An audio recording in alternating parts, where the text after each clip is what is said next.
The first possibility is when increase in demand is less than the increase in supply, and second possibility is when decrease in demand is more than the decrease in supply. Again, numerically we can prove it. Suppose the quantity is, initial quantity was 100, demand increases by say 30 units and supply increases by say 50 units. See, increase in demand is less than the increase in supply. So new demand will be 100 plus 30, that is 130 units, and new supply will be 100 plus 50, that is 150 units. So again, overall supply is more than overall demand, or it becomes excess supply, so the price will tend to fall. Similarly, the second one also can be explained with help of a numerical. Now we will move on to the diagrammatic representation. Again, the steps remain the same. First you draw your basic market equilibrium diagram, demand and supply, original point of equilibrium, equilibrium price, equilibrium quantity, increase in demand,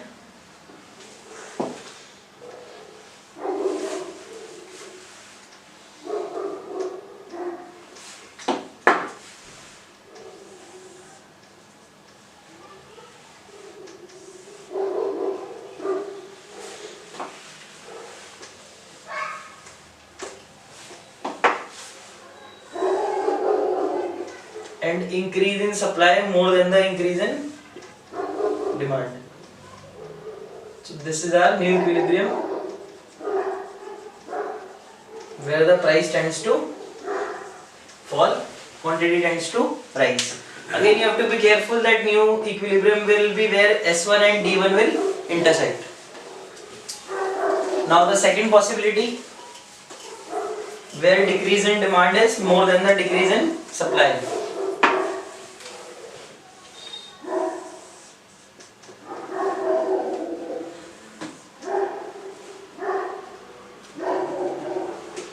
Again the same step.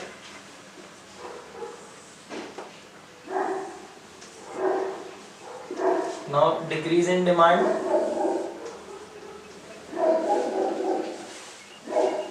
is more than the decrease in supply.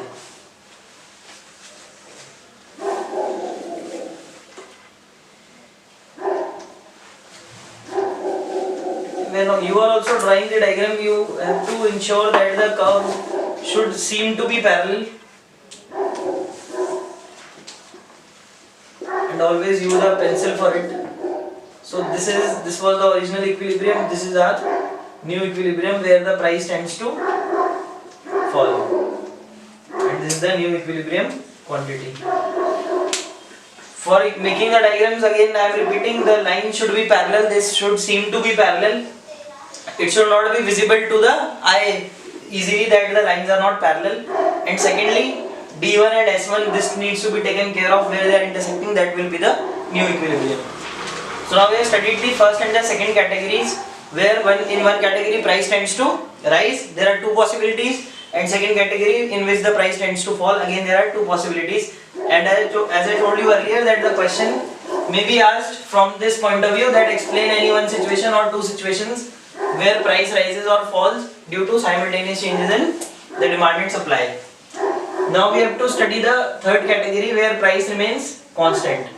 See, the price can remain constant when neither there is excess demand nor there is excess supply. It means overall demand and supply should remain the same.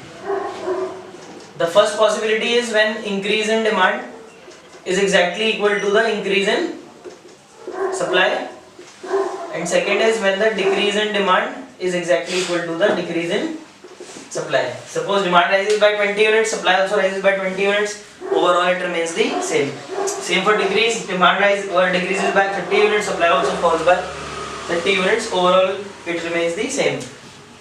So for the first one, I will be making the diagram.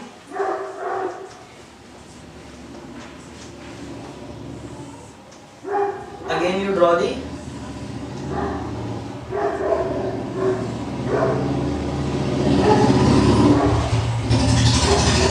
basic diagram first. Then increase in demand should be equal to the increase in supply. So now for making the price to be constant, there is a simple trick used in this diagram. You first produce the price line, and where it is intersecting with the demand curve, from there you make your supply curve. Again, a little bit of changes you can do. So here this is the new equilibrium where the price remains constant. And remember this trick, it is important, because if you first draw the supply curve, then you might get it somewhere above or below the original price. Then again in the second possibility is when the decrease in demand is exactly equal to the decrease in supply.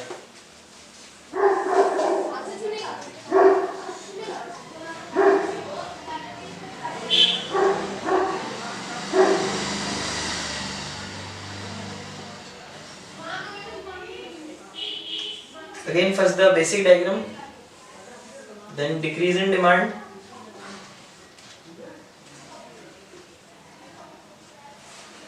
and again from where this is the E, original equilibrium, where the new demand curve is cutting the supply curve, from there you draw the the price line, from there you draw the supply curve. So this remains your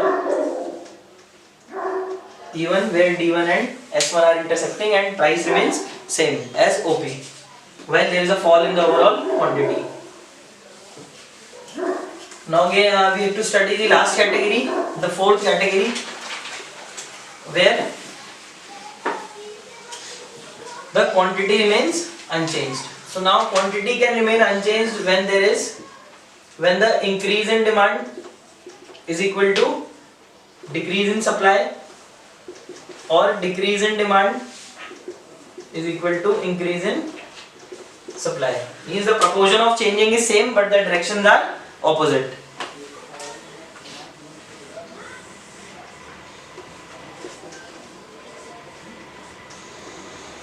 Again for the diagram, make the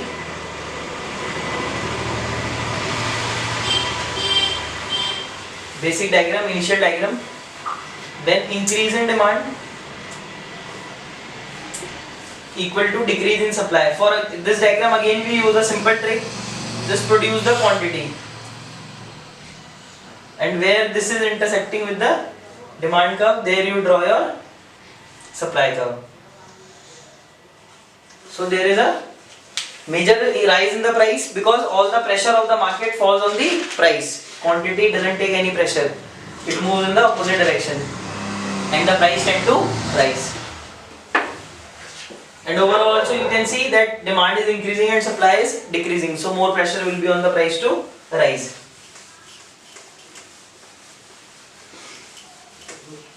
Then the last diagram, that is decrease in demand is equal to increase in supply.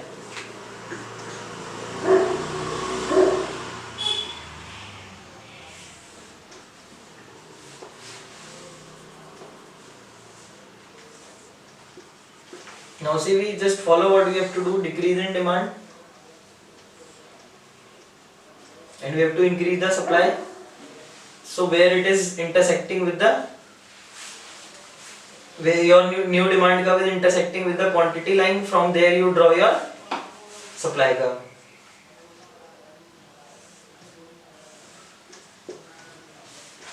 So again we can see there is a fall in the price but overall quantity remains the same. So now in totality we have studied 2 diagrams in the category A, 2 in category B and 8 diagrams in category C. Category C, each and every subhead takes 2 diagrams or includes 2 diagrams or 2 possibilities. You always have to remember that question will be from this particular logic, and you use the same logic which we discussed in the beginning, that is whenever the supply is more, price tends to fall, and whenever the demand is more, price tends to rise. One more important thing that you have to remember is that all this discussion which we have done it in a free market. Okay, it is a free market. There is no government intervention in this market. Later we will study about the markets which are controlled by the government, they are known as the regulated markets. रोक दो भाई चमोली, कल करते हैं आगे। Chain of